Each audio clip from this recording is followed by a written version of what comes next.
اي برشا شباب مؤسسين وزاد برشا شباب ناشطين في الحزب. معناها اليوم تمشي لمقر الحزب تلقاها الشباب احنا محتلين وكما يقولوا معناها في ليزيتاج الكل كلنا شباب وكلنا خاطر هو الحاجه الفريده في الحزب هذا سيكو ما يغزرش العمر تاع الناس، يغزر الدور اللي لازم يلعبوه. واكثريه الناس اللي تحب تلعب دور اليوم في الشأن العام هما شباب. معناها انا كي نمشي في الجهات وخاصه في الجنوب نشوف اللي الشباب ملمين بالوضع السياسي في تونس، اما ما همش متحزبين. المشكله ماهيش مع السياسه ولا مع الشأن العام، المشكله مع الاحزاب. كي نشوفوا الشباب منخرطين ومندفعين برشا في الجمعيات، على خاطر الجمعيات هي عندها تركيبه ديناميك اكثر، ماهيش ستاتيك كما لي بارتي بوليتيك، وتعطي فرصه للناس خاطر عندهم اضافه.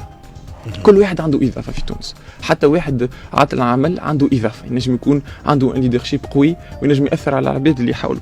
الحزب هذاك علاش قرر باش يعمل اول ايفينمون وطني مع الشباب، والحاجه هذه تقرت على مستوى المكتب السياسي، وكانت فكرة سي سهيل نابلي نشكره عضو مكتب السياسي، واللي خممنا أنه نخليه الشباب يعملوا وحدهم أول إيفينمون يقوموا بهما في التحضير وفي المضمون، ومن غير لا يتدخل بصفة مباشرة المكتب السياسي باش يعمل توجه منا ولا منا في الخدمة اللي تعملت.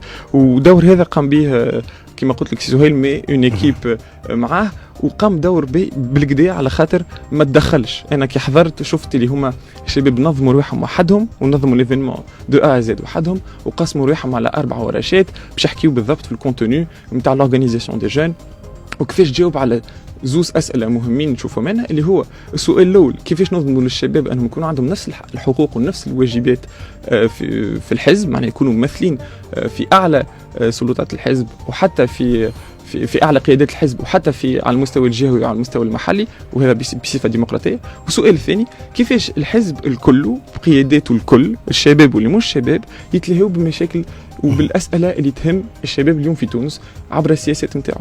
فعبر الزوز أسئلة هذوما قاموا ب4 ورشات وخدموا في الاتجاه هذا ونظموا رواحهم وحدهم، وكانت ناجحة 100%.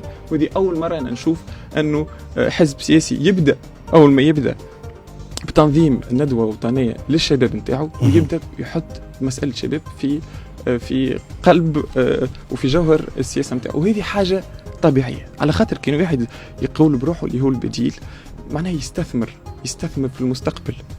مادامك تستثمر في المستقبل لازمك تستثمر في الشباب، على خاطر الشباب هو اللي باش يكون مكون الحياة السياسية من بعد. هذاك علاش أول ما بدا الحزب عملنا اون اكاديمي بوليتيك يشرف عليها لطفي سايبي، واللي هي بدات كونت المكونين زاد فرد نهار فرد ويكاند، هو الويكاند اللي تعدى.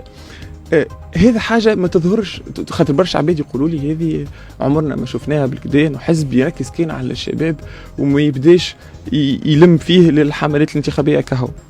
وهذه حاجة نشوفوها طبيعية. أنا واحد من الناس كي قابلت مهدي جمعة في باريس، قابلته في اجتماع مع الشباب التونسي اللي عايش هذيك، وقت اللي قال لي معناها نكونوا من بعضنا كذا، أعطاني فرصتي كل 100%. وهذه معناها فرصة ما كنتش نتوقعها من أي حزب سياسي آخر.